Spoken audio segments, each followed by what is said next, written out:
So welcome to my channel RJ and अपन इस सीरीज में हम फिजिक्स के नीट प्रीवियस ईयर्स में आए क्वेश्चंस करेंगे। तो अपन अभी काइनेमैटिक्स के प्रीवियस ईयर्स के क्वेश्चन कर रहे हैं। तो AIPMT 2000 का एक क्वेश्चन है जिसे हम बनाते हैं और ये क्वेश्चन हिंदी और इंग्लिश दोनों में रहेगा। हिंदी और इंग्लिश मीडियम दोनों के बच्चों के लिए आप समझ सकते हैं।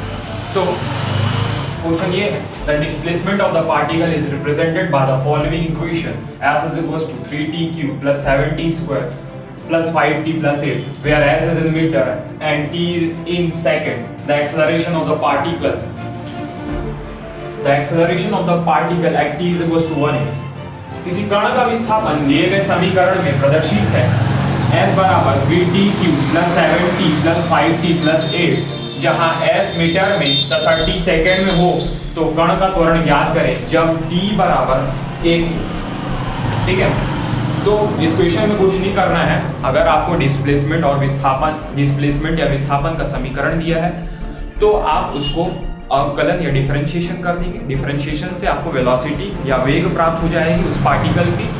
उस पार्टिकल के वेलोसिटी की इक्वेशन, वेग के समीकरण को आप पुनः फिर से आप अवकलन या डिफरेंशिएशन कर देंगे तो आपको एक्सेलरेशन या त्वरण प्राप्त हो जाएगा। तो करते हैं, चलिए। सो वेलोसिटी डिस्प्लेसमेंट का जो इक्वेशन है वो दिया है 3t क्यूब प्लस 7t का स्क्वायर प्लस 5t प्लस 8 दिया है ना। तो यहाँ डिफरेंशिएशन का फॉर्मूला लगता है। कौन सा फॉर्मूला लगेगा? यहाँ पास फॉर्मूला लगता है dx to the power of n by dx is equals to nx to the power n minus 1। ये वाला सिंपल सा फॉर्मूला जो कि अधिकतर आपके AIPMT या फिजिक्स के क्वेश्चन है, सबसे ज्यादा फॉर्मूला काइनेमैटिक्स में ये वाला यूज होगा। तो चलिए आइए करते हैं।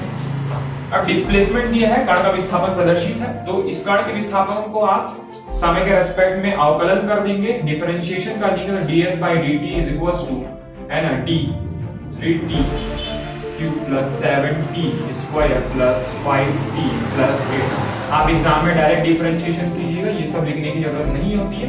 ठीक है, अगर आप इसका डिस्प्लेसमेंट करेंगे तो सामने 3 आ जाएगा, तो 3 दिया 9 हो जाएगा, प्लस n माइनस 1 यानी 3 माइनस 1 कितना हो जाएगा 2, प्लस 7 दूनी 14, 2 सामने आ जाता तो 7 दूनी 14 हो गया, 2 माइनस 1 मतलब 1 हो जाएगा, 5 के t में कुछ नहीं है मतलब 1 है इसकी घात में, तो ये सामने आ जाएगा, 5 एकम 5 हो जाएगा, और 1 माइनस 1 क्या हो जाएगा t0, तो t0 को लिखने की जरूरत नहीं और इसका डिफरेंशिएशन तो होगा ही क्योंकि इसके पास t है ही नहीं, है ना। तो इसका डिफरेंशिएशन 0 हो जाएगा।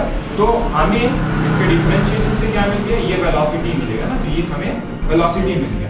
अब वेलोसिटी मिल गया, वेलोसिटी को फिर से डिफरेंशिएट कर देंगे, फिर से अवकलन कर देंगे वेग का, तब आपको त्वरण या एक्सेलरेशन प्राप्त हो जाएगा। तो आप डायरेक्ट करिएगा एग्जाम में अपॉन q। ठीक है, तो जब आप इसका अवकलन या डिफरेंशिएशन करेंगे तो क्या आ जाएगा? 9 2 80 t माइनस 1 मतलब 2 माइनस 1 यानी 1 ही रह जाएगा। सो एक्सेलरेशन आ जाएगा आपका 18t प्लस यहाँ पर कुछ नहीं है मतलब 1, तो 1 into 14 हो गया, t 1 माइनस 1 0 हो जाएगा, सो 14 बस आएगा, है ना। तो ये एक्सेलरेशन आ गया या ये त्वरण आ गया। अब हमको क्वेश्चन में the acceleration of the particle at time t is equals to 1 बोला है ना। तो कण का त्वरण हमको ज्ञात करना है जब समय t बराबर 1 है ना। तो t बराबर 1 दिया है ना, तो हम 1 को t की जगह रख देते हैं, तो रख देते हैं भैया, प्लस 40 तो कितना आ जाएगा? एक्सेलरेशन आ जाएगा आपका 32 मीटर पर सेकंड, है ना। ये आपका एक्सेलरेशन है। तो कौन सा ऑप्शन मैच कर रहा है? ऑप्शन नंबर सी मैच कर रहा है, 32 मीटर पर सेकंड। सबसे पहले आप क्या करेंगे? सबसे पहले आप करेंगे जो डिस्प्लेसमेंट दिया है उसका डिफरेंशिएशन करेंगे तो उससे वेलोसिटी मिल जाएगा। वेलोसिटी आ गई, वेलोसिटी को फिर से डिफरेंशिएट करेंगे तो एक्सेलरेशन मिल जाएगा। एक्सेलरेशन मिलने के बाद t की जगह 1 रख दिए तो हमारा एक्सेलरेशन चल गया। t at time t is equals to 1 में हमारा एक्सेलरेशन 32 मीटर पर सेकंड है। तो इस क्वेश्चन को ऐसे डील करना है। अगर ये वीडियो सही लगा तो आप इस चैनल को लाइक करें।